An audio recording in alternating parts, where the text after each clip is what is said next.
Bienvenue à votre émission 5 minutes avec Jésus, présentée par le frère Sam et son équipe. Bonne écoute à tous. Nous bénissons le Seigneur pour cette occasion de vous retrouver dans notre émission hebdomadaire 5 minutes avec le Seigneur et nous sommes confiants que le Seigneur Jésus est avec vous en vous expliquant, en vous révélant sa parole. Notre dernière émission, nous avons terminé sur Genèse le chapitre 5 où nous avons établi le fait que l'homme à la chute est redevenu son propre image. Il est tombé de l'image de Dieu et il est devenu son propre image. Et c'est de là que tous les problèmes de l'humanité a démarré. Nous avons évoqué le fait que c'est l'image de Dieu, c'est l'image de sa présence, de sa personnalité qui l'a béni.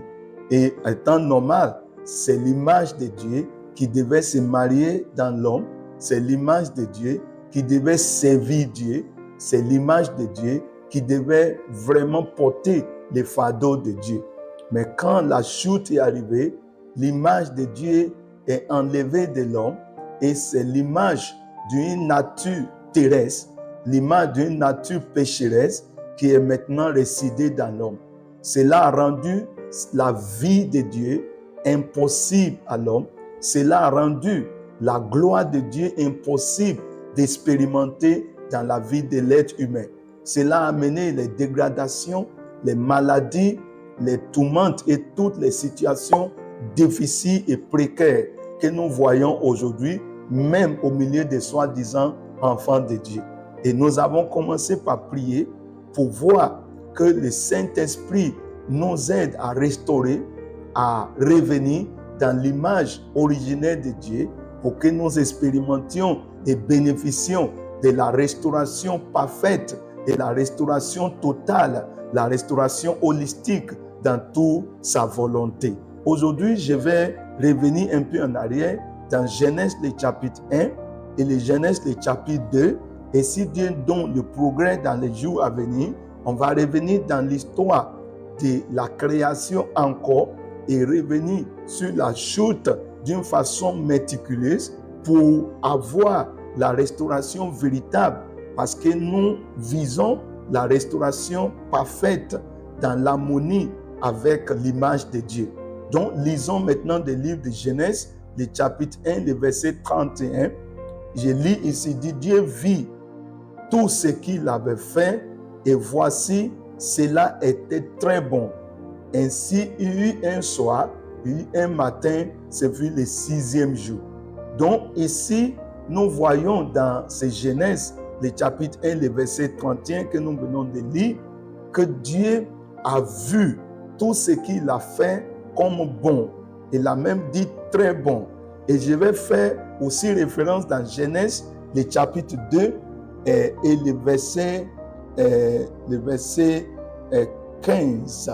Il a dit, l'Éternel Dieu prit l'homme et le plaça dans le jardin d'Éden pour le cultiver et pour le garder. L'Éternel Dieu donna cet ordre à l'homme. Tu pourras manger de tous les arbres du jardin, mais tu ne mangeras pas de l'arbre de la connaissance du bien et du mal. Car le jour où tu en mangeras, tu mourras. Et le verset 18, il dit, l'Éternel Dieu dit, il n'est pas bon que l'homme soit seul, je lui ferai une aide semblable à lui.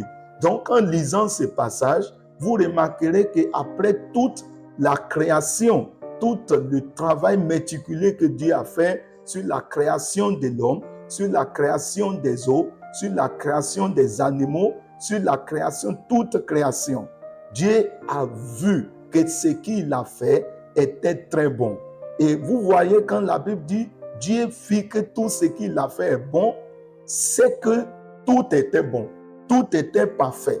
Il est le Dieu et le seul Dieu qui connaît, il est le seul Dieu qui maîtrise, il est le seul Dieu qui savait ce qu'il a dessiné, accompli.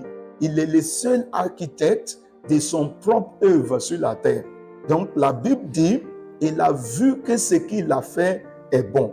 Et quand nous arrivons dans le chapitre 2, nous avons commencé par remarquer que Dieu lui-même a amené l'homme qu'il a créé, il l'a mis et placé dans le jardin. Vous voyez que Dieu était au contrôle total. Et aussi longtemps que Dieu était au contrôle total, tout allait sous contrôle, tout allait être bon et tout allait continuer à être bon. Et nous voulons conclure aujourd'hui de savoir qu'il est le seul à savoir quand c'est bon et quand ce n'est pas bon. Nous allons aller devant lui pour plaider pour sa révélation, pour nous ramener dans ce que lui, il appelait le bon. Que sa grâce vous restaure et que sa présence soit avec vous. Au nom de Jésus-Christ, Amen.